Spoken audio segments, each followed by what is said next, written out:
اعوذ باللہ من الشیطان الرجیم بسم اللہ الرحمن الرحیم الحمد للہ والصلاة والسلام علی رسول اللہ وآل رسول اللہ واللعنۃ الدائمہ علی اعدائہم اعداء اللہ۔ الفصل السادس فی النوع و بعض احکامہ۔ الماہیۃ النوعیۃ توجد اجزاؤها فی الخارج بوجود واحد۔ عزیز طلبہ، پانچویں مرحلے کی چھٹی فصل یہ نوع کے بارے میں ہے، نوع کے بعض احکام کے بارے میں ہے۔ علامہ طباطبائی علیہ رحمہ نے اس فصل کے آغاز میں فرمایا کہ الماہیۃ النوعیۃ توجد اجزاؤها فی الخارج بوجود واحد۔ اس ایک جملے میں ایک کلیم، ایک مدعا علامہ طباطبائی علیہ رحمہ نے بیان فرمایا، اور وہ یہ کہ ماہیت نوعیہ جو مختلف انواع ہوتی ہیں اس کائنات کی، جیسے انسان ایک نوع ہے، جیسے گھوڑا ایک نوع ہے، غلات میں گندم ایک نوع ہے، نباتات میں چمبیلی ایک نوع ہے۔ تو اس کائنات کی ماہیت نوعیہ، ان کو جب ہم ڈیفائن کرتے ہیں تو ماہیات کی ذاتیات میں جنس اور فصل کو ہم بیان کرتے ہیں۔ بنابراین بہت سی ماہیات کے اجزاء ہوتے ہیں۔ ایسے اگر ہم پوچھیں کہ مل انسان ہو تو ہم کہتے ہیں الانسان حیوان ناطق۔ حیوان جنس ہے جو کہ ایک جز ہے، اور ناطق فصل ہے جو کہ دوسرا جز ہے۔ تو فرماتے ہیں کہ ماہیت نوعیہ کے اجزاء یہ خارج میں پائے جاتے ہیں، ماہیت نوعیہ کے اجزاء، لیکن ایک ہی وجود کے ساتھ پائے جاتے ہیں، بے وجود واحد۔ الگ الگ وجود نہیں ہوتے ماہیت نوعیہ کے اجزاء کے۔ ایسا نہیں ہے کہ جنس کا الگ وجود ہو اور فصل کا الگ وجود ہو، بلکہ ایک ہی وجود، وہی وجود جنس کا وجود بھی ہوتا ہے، وہی وجود فصل کا وجود بھی ہوتا ہے۔ اب فلسفی طور پہ اس کی کیا دلیل ہے کہ ماہیت نوعیہ کے اجزاء کا وجود واحد ہوتا ہے، متعدد وجود نہیں ہوتے؟ دلیل دیتے ہیں، فرماتے ہیں لأن الحمل بین کل منها و بین النوع اولی۔ دلیل ایک جملے میں علامہ نے بیان فرمائی، اور وہ یہ کہ ماہیت نوعیہ کے جو اجزاء ہیں، ہم اپنی مثال میں انسان کو لے رہے ہیں کہ انسان ایک نوع ہے، اس کائنات کی سپیشیز میں ایک سپیشی انسان ہے۔ انسان کی ماہیت کے اجزاء حیوان اور ناطق ہیں۔ اب حیوان اور ناطق، ان کے اور خود نوع کے درمیان، انسانی نوع کے درمیان حمل کیسا حمل ہوتا ہے؟ فرماتے ہیں لأن الحمل بین کل منها وبین النوع اولی۔ حمل اولی ہے۔ آپ الانسان کو جو کہ نوع ہے موضوع بنا لیں، اور اس کے اجزاء میں سے ایک جز جو کہ حیوان ہے اسے معمول بنا لیں، ایک منطقی قضیہ حملیہ تشکیل دیں، تو قضیہ کیا ہوگا؟ الانسان حیوان۔ اب یہ جو حمل ہے انسان اور حیوان کے درمیان، یا حیوان کی جگہ دوسرا جز رکھ دیں، ناطق کو لے آئیں اور آپ کہیں الانسان و ناطقن، تو انسان اور ناطق کے درمیان جو حمل ہے، انسان اور حیوان کے درمیان جو حمل ہے، وہ حمل کی منطق میں ہم نے دو قسمیں پڑھی، ایک حمل اولی اور دوسری حمل شائع ثنائی۔ تو یہاں حمل اولی ذاتی ہے۔ حمل اولی میں موضوع اور محمول کے مفہوم میں اتحاد ہوتا ہے، اور تغیر موضوع اور مفہوم کا وہ اعتباری ہوتا ہے، یا بالابہام و تفصیل ہوتا ہے۔ لیکن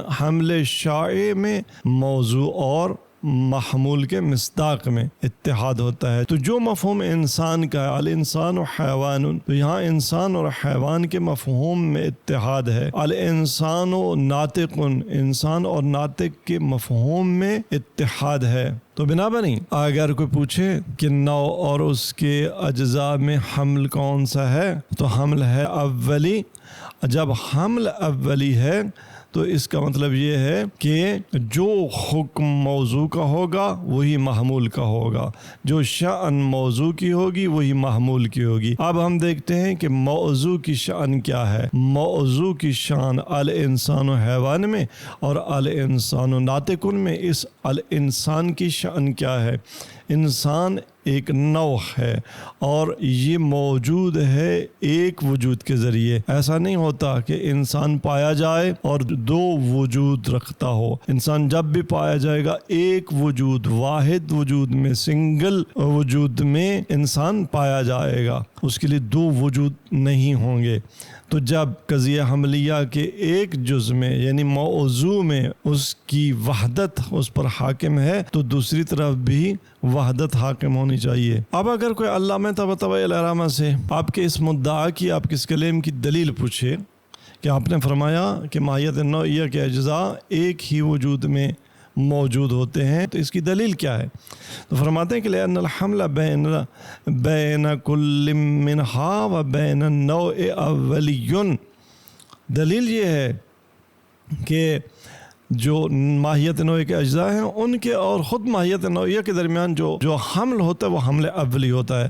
آپ کیا کہتے ہیں؟ الانسان حیوان، الانسان ناطق، الانسان حیوان میں اور الانسان ناطق میں حمل اولی ہے۔ بنابراین جب حمل اولی ہے تو قضیہ کے ایک طرف کا جو حکم ہوگا یعنی موضوع کا جو حکم ہوگا، موضوع کی جو شان ہوگی، محمول کی بھی وہی شان ہوگی۔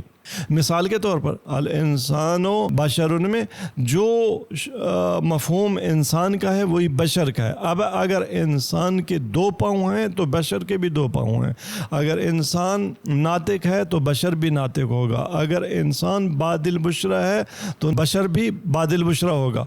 تو یہاں بھی ایسا ہے کہ جب ہم نے کہا کہ الانسان و حیوان یا الانسان ناطق یا الانسان و حیوان ناطق، ان میں الانسان اور حیوان و ناطق میں مفہوماً اتحاد اور حمل اولی ہے، تو جو حکم اور شان الانسان کا ہوگا وہی حیوان ناطق کا ہوگا۔ اب ہم دیکھتے ہیں کہ اس نوع کا جو کہ موضوع قرار پائی ہمارے قضیے میں، اور ہم نے کہا الانسان و حیوان ناطق یا الانسان و حیوان یا الانسان و ناطق، اس میں الانسان کی شان کیا ہے، الانسان کی خصوصیات کیا ہیں؟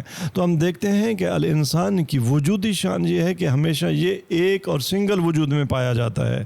ایسا نہیں ہے کہ انسان تحقق پائے اور دو مختلف موجودات کے ضمن میں تحقق پائے، ایک سنگل وجود میں سنگل ایگزسٹنس وہی ہوگی انسان کی۔ تو جب انسان کی ایگزسٹنس، انسان کا وجود وہ سنگل ہے تو حیوان ناطق کا وجود بھی وہ بھی سنگل ہوگا۔ ایسا نہیں ہے کہ حیوان ناطق کے دو وجود ہوں، ایک ہی وجود ہوگا۔ لہذا فرمایا کہ اس کی دلیل یہ ہے کہ لأن الحمل بین کل منہا و بین النوع اولی، کیونکہ ماہیت نوعیہ کے جو اجزاء ہوتے ہیں ان میں سے ہر ایک اور نوع کے درمیان حمل اولی ہوتا ہے، اور دوسری طرف والنوع موجود بوجود واحد، نوع ایک ہی وجود سے موجود ہے، ایک ہی وجود میں موجود ہے، آپ کہہ دیں والنوع موجود بوجود واحد۔ اب آگے عبارتیں چونکہ مختصر ہیں، گویا استدلال علامہ نے چھپا دیا۔ استدلال کا تتمہ وہ یہ تھا کہ نوع کا جب ایک وجود ہے، بنابراین جو اجزاء اس نوع پر حمل ہوتے ہیں حیوان ناطق، ان کا وجود کیسا ہوگا؟ وہ بھی موجود بوجود واحد ہوگا۔ تو یہاں تک علامہ طباطبائی علیہ الرحمہ نے ایک کلیم بیان کیا، وہ یہ کہ ماہیت نوعیہ کے اجزاء خارج میں بوجود واحد پائے جاتے ہیں، اور اس کی دلیل بیان کی۔ دلیل کیا تھی؟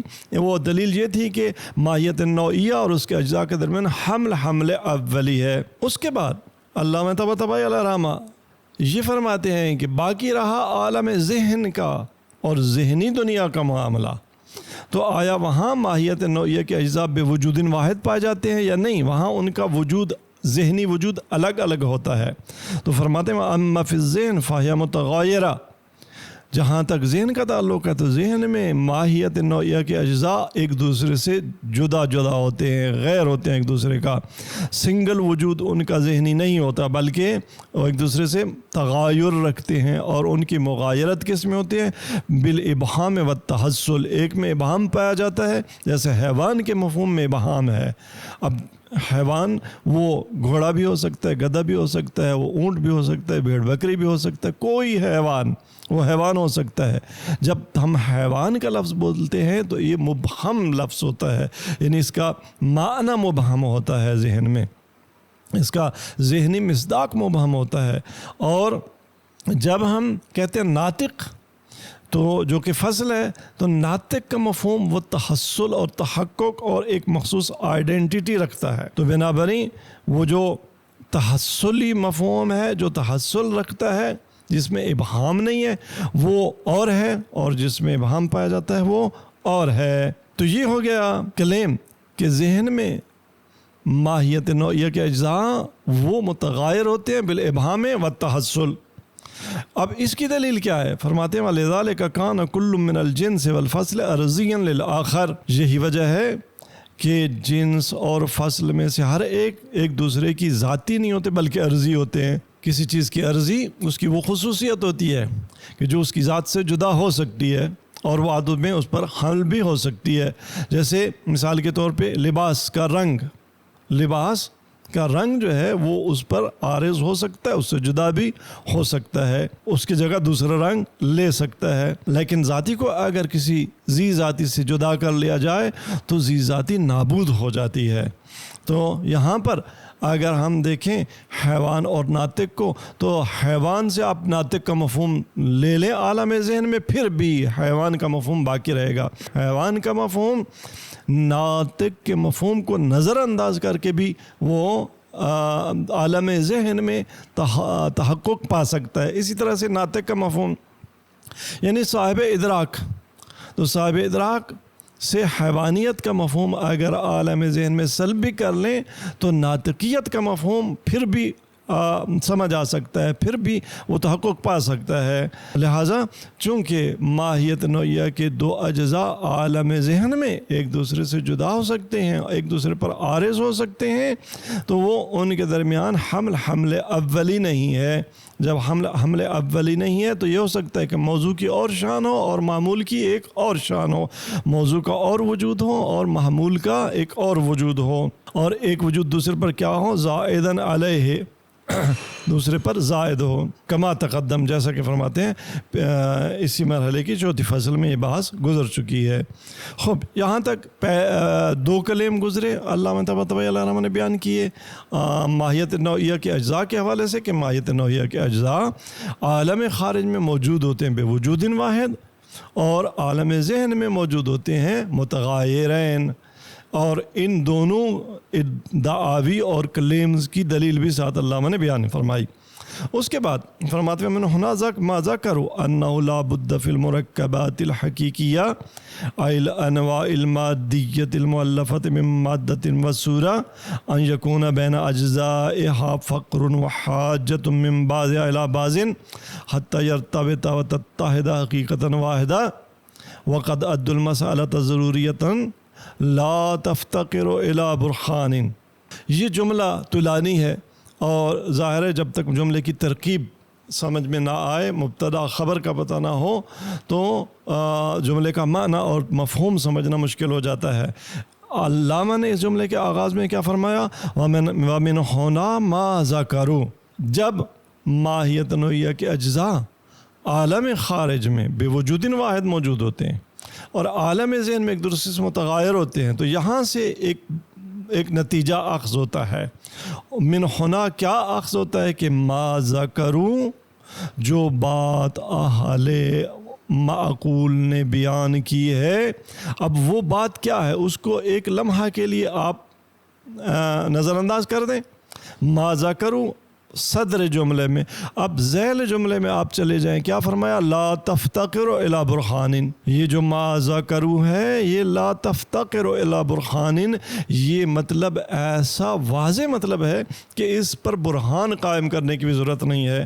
اہل معقولات نے جو بات کہی ہے، ہم نے جو ابھی اوپر بات کہی، اس کی روشنی میں ان کی کہی ہوئی بات وہ برہان کی محتاج نہیں ہے. یہ بات کلی ہوگی. اب وہ ما ذکروا کیا ہے، وہ مذکور کیا ہے، کیا بیان کیا ہے اہل عقول نے، فلسفیوں نے، وہ اب درمیان میں بیان ہوا. وہ یہ ہے کہ انہ لا بد فی المرکبات الحقیقیہ، کہ جو حقیقی مرکبات ہوتے ہیں ان میں ضروری ہوتا ہے. پھر درمیان میں ایک جملہ معترضہ ہے لا بدہ کا جواب دینے سے پہلے، وہ کیا ہے کہ الانواع المادیہ، مرکبات حقیقیہ سے مراد کیا ہوتی ہے؟ الانواع المادیت المؤلفۃ من مادۃ و صورہ، یعنی وہ مادی انواع جو مادہ اور صورت سے تالیف پاتی ہیں۔ دیکھیں اس کائنات کی انواع عالم میں کچھ انواع ایسی ہیں جنہیں مجرد انواع کہا جاتا ہے، جب مثال کے طور پہ عقول، نفوس، مجردات، مفارقات، وہاں مادہ نہیں پایا جاتا۔ تو فرماتے ہیں کہ مرکبات حقیقیہ جو ہوتے ہیں انواع المادیت المؤلفۃ میں مادہ و صورہ، جہاں بھی مادہ اور صورت پایا جائے گا، جیسے مثال کے طور پہ انسان، الانسان حیوان ناطق، حیوان انسان کا مادہ ہے اور ناطق انسان کی صورت ہے۔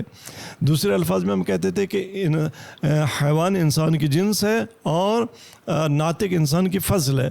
فصل وہی صورت ہوتی ہے اور مادہ وہی جنس ہوتی ہے۔ اس پہ پچھلی فصل میں آپ مطالب جو ہے وہ سن چکے ہیں۔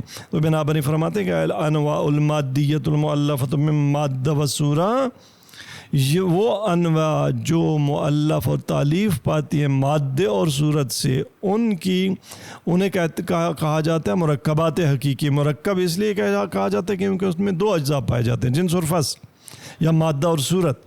تو یہ مرکبات حقیقیہ یہ جو ہیں ان یکون بین اجزائها، معقولات کے علماء نے کہا ہے کہ مرکبات حقیقیہ کے اجزاء یعنی ان کے مادہ اور صورت میں کیا ہونا چاہیے، ان یکون بین اجزائها فقر و حاجت من بعض الی بعض، بعض کی طرف فقیر ہونے چاہیے، حیوان ناطق کی طرف فقیر ہونا چاہیے، محتاج ہونا چاہیے، اور ناطق حیوان کی طرف محتاج ہونا چاہیے۔ عالم خارج میں اگر یہ اجزاء تحقق پانا چاہیں تو حیوانیت اس وقت تک تحقق نہیں پا سکتی جب تک کوئی فصل نہ آئے، اور فصل اس وقت تک تحقق نہیں پا سکتی جب تک اس کی جنس نہ آ جائے۔ تو ان کے درمیان فقر اور حاجت ہونی چاہیے، حتی ترتبط وتتحد حقیقتاً واحدہ۔ کیوں فقر ہونا چاہیے؟ کیونکہ اگر فقر نہ ہو تو یہ آپس میں ان کا رابطہ نہیں ہوگا، یہ آپس میں متحد نہیں ہوں گے، اور ان کے درمیان وحدت حقیقیہ تحقق نہیں پائے گی، لہٰذا انہیں ایک دوسرے کی طرف محتاج ہونا چاہیے۔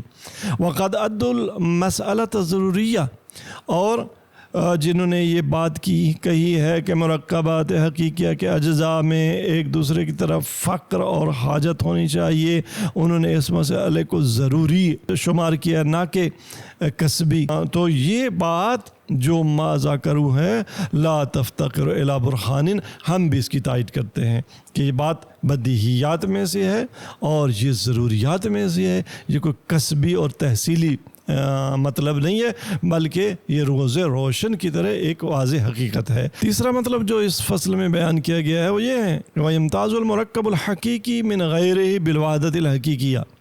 اب مرکب حقیقی تو ابھی بیان ہو گیا، مرکب حقیقی وہ ہوتا ہے کہ جس کے اجزاء ایک دوسرے کی طرف محتاج ہوتے ہیں، ان کے درمیان فقر پایا جاتا ہے، اور جب تک ایک جز کے ساتھ دوسرا جز نہ آ جائے وہ تحقق نہیں پاتے۔ مرکب حقیقی کے مقابلے مرکب غیر حقیقی ہوتا ہے۔ تو یہاں پر سوال ہوتا ہے کہ مرکب حقیقی اور مرکب غیر حقیقی میں کیا فرق ہوتا ہے، ان میں کیا امتیاز ہوتا ہے؟ تو فرماتے ہیں امتاز المرکب الحقیقی من غیرہ بالوحدۃ الحقیقیہ، کہ مرکب حقیقی میں جو وحدت پائی جاتی ہے وہ وحدت حقیقی ہوتی ہے، جبکہ مرکب مجازی کی وحدت حقیقی نہیں ہوتی بلکہ اعتباری ہوتی ہے۔ وذالک بأن یحصل من تألف الجزئین مثلا امر ثالث، مرکب حقیقی کیا ہوتا ہے، اس کی وحدت حقیقی، اس میں وحدت حقیقی کا مطلب کیا ہے؟ فرماتے ہیں اس کا مطلب یہ ہے کہ بھئی ان یحصل من تألف الجزئین مثلا، مثال کے طور پر دو اجزاء حیوان اور ناطق، ان کے تالیف پانے سے کیا حاصل ہو، مثلا امر ثالث غیر کل واحد منہما، ایک ایسا تیسرا امر کہ جو نہ خالی حیوان ہو نہ فقط ناطق بلکہ حیوان ناطق، وہ ایک تیسرا امر حاصل ہو جائے۔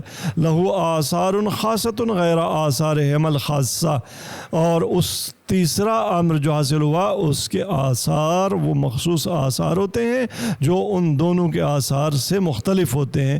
اب مادی انواع میں سے ہم پانی کی مثال دیں، اگر پانی مثال کے طور پر دو اجزاء رکھتا ہے، ہائیڈروجن اور آکسیجن، تو جب یہ مل کر پانی تشکیل دے دیتے ہیں تو پانی ایک مرکب حقیقی ہے جو ترکیب تو ہائیڈروجن اور آکسیجن سے پایا ہے، لیکن اب پانی کے اندر اگر آپ اکیلا ہائیڈروجن کی خصوصیت ڈھونڈنا چاہیں تو اکیلی جو اس کی خصوصیت ہے وہ نہیں ملے گی، آکسیجن کی اکیلی خصوصیت نہیں ملے گی، یہاں آپ کو پانی کی ایک تھرڈ چیز حاصل ہوگی، پانی کی خصوصیات ملیں گی۔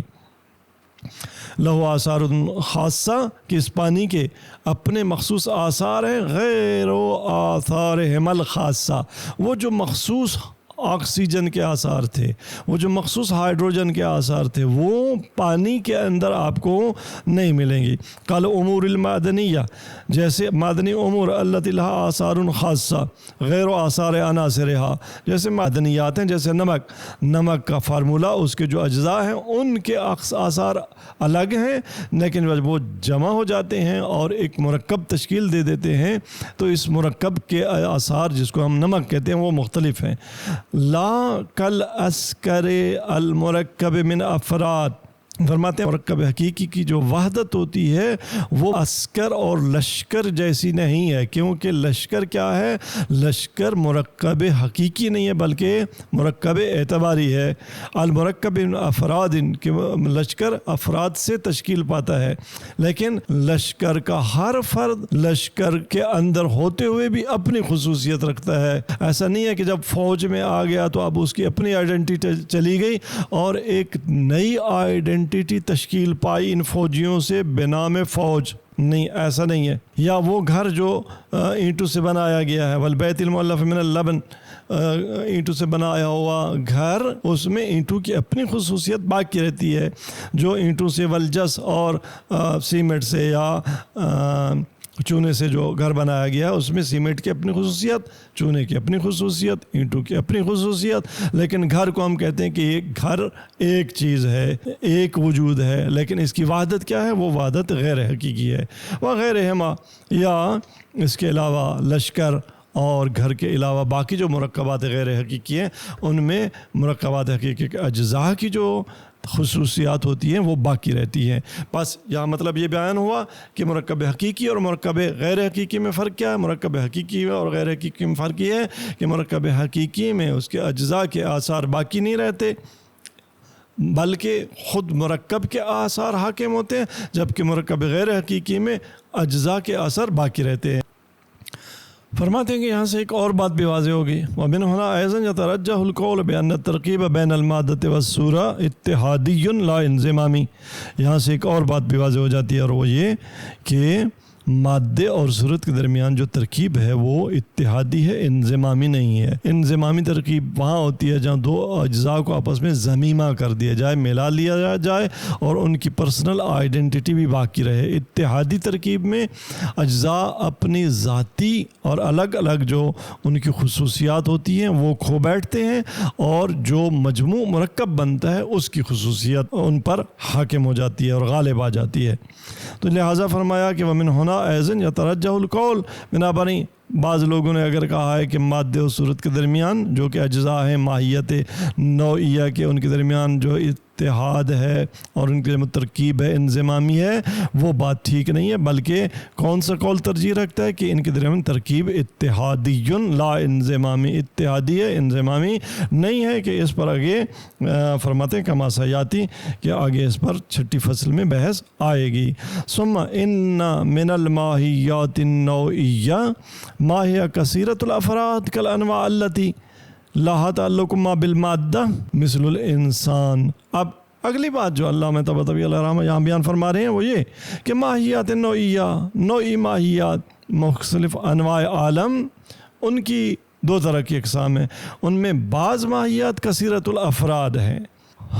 کون سی ماہیت کثیرت الافراد ہوتی ہیں؟ کثیرت الافراد وہ ماہیت ہوتی ہیں جن کا مادے کے ساتھ کوئی تعلق ہو، جیسے مادی انواع، جیسے انسان جسم ہے، جسم ہونے کے لحاظ سے مادی ہے، تو انسان کے مختلف اور کثیر افراد ہیں، لاکھوں کروڑوں اربوں خربوں انسان اس کائنات پر پائے جاتے ہیں، تو یہ ایک ایسی ماہیت نوعیہ ہے جو کثیرت الافراد ہے۔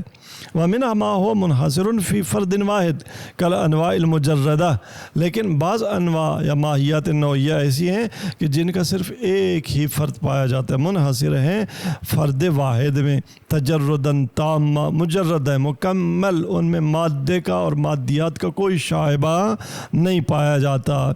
تو یہ کیا ہیں وہ جن کا انحصار ہے فرد واحد میں من بیانیہ من العقول، جیسے عقول. خوب فلسفے میں آپ عقول جواہر میں سے ایک جوہر عقل ہے، اور عقل کی پھر آگے تقسیم کرتے ہیں، 10 تک عقول گننے جاتے ہیں، عقول دہگانہ جنہیں کہا جاتا ہے. وذالک لأن کثرت افراد النوع، یہاں تک کافی ہے. وصلی اللہ علیہ سیدنا و نبینا محمد و علی اہل بیت الاطہار علیہ